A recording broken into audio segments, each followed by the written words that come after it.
Hello friends, welcome to சிறுதுளி சமையல். இன்னைக்கு நம்ம சேனல்ல ஒரு சூப்பரான கருவேப்பிலை தொக்கு தாங்க பார்க்க போறோம். இதை நீங்க சூடான சாதத்துல போட்டு பிசைஞ்சு சாப்பிட்டீங்கன்னா அவ்வளோ ஒரு அட்டகாசமா இருக்குங்க. இதை நீங்க இட்லி, தோசை, சப்பாத்திக்கு சைடிஷா கூட சாப்பிட்டுக்கலாங்க. இந்த ஹெல்த்தியான இந்த கருவேப்பிலை தொக்கை எப்படி செய்யலான்னு வாங்க வீடியோக்குள்ள போய் பார்க்கலாம்.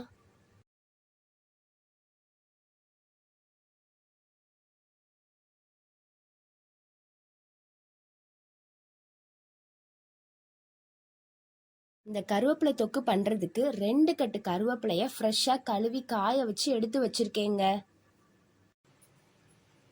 இப்போ ஒரு கடாயில் 1 டேபிள் ஸ்பூன் அளவுக்கு கொத்தமல்லி விதையை சேர்த்துக்கலாங்க. அதுக்கப்புறம் 1 டீஸ்பூன் அளவுக்கு கடுகு சேர்த்துக்கோங்க.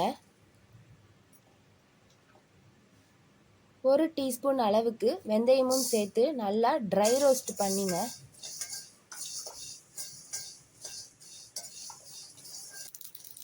இந்த அளவுக்கு இது பொரிஞ்சு வர்ற அளவுக்கு ட்ரை ரோஸ்ட் பண்ணிக்கோங்க.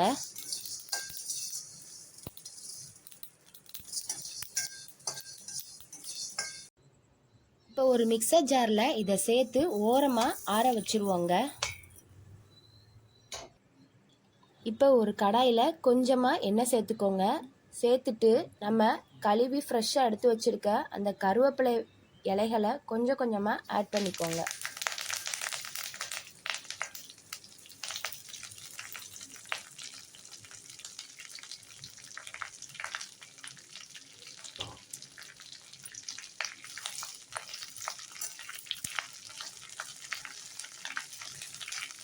இப்போ இதை எண்ணெயிலே நல்லா வதக்கி விட்டுக்கோங்க.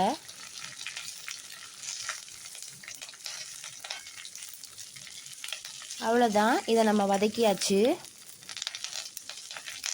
இப்போ அந்த ட்ரை ரோஸ்ட் பண்ணதை பொடி பண்ணியாக்கியாச்சு.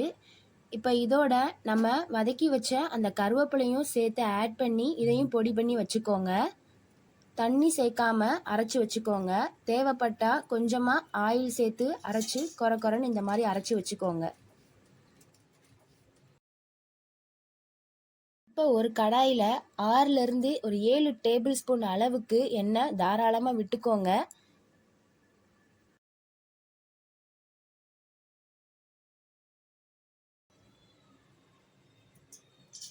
நல்லா சூடானதும் அதில் கொஞ்சமாக கடுகு சேர்த்துக்கோங்க. கடுகு பொரிஞ்சதும் கொஞ்சம் வெந்தயத்தையும் சேர்த்துக்கோங்க.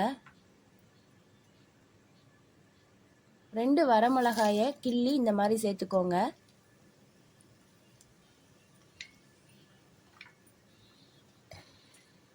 இதோட நான் ஒரு 10-15 பூண்டு பற்களை குட்டி குட்டியாக கட் பண்ணி வச்சுருக்கேன். அந்த மாதிரியும் ஆட் பண்ணி சேர்த்துக்கோங்க. இதை இப்போ நல்லா வதக்கி விட்டுக்கோங்க.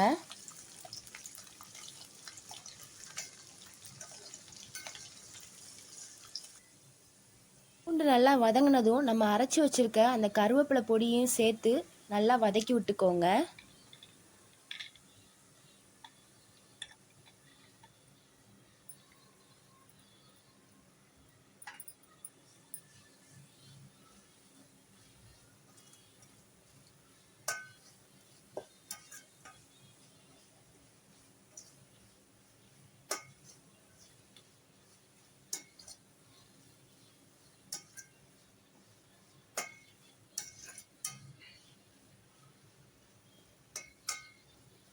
இந்த அளவுக்கு வதங்கினதும் ஒரு லெமன் சைஸ் புளியை இந்த அளவுக்கு கரைச்சி இதோட ஆட் பண்ணிக்கலாம்.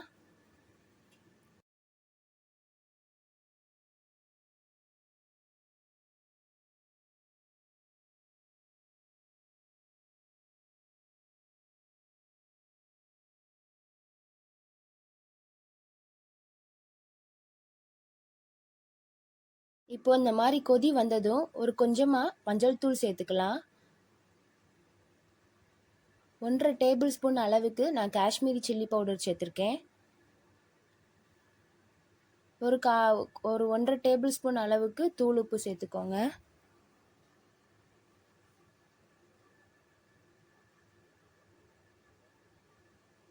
கால் டீஸ்பூன் அளவுக்கு பெருங்காயத்தூள் கொஞ்சம் ஆட் பண்ணிக்கோங்க. இப்போ இது எல்லாத்தையும் ஒன்றா சேர்ந்து கிண்டி விட்டுறலாம்.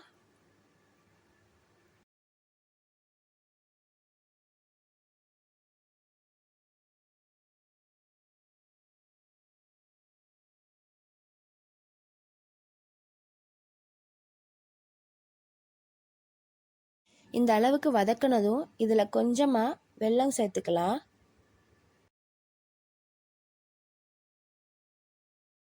வெல்லம் சேர்த்துட்டு நல்லா கிண்டி விட்டுக்கோங்க.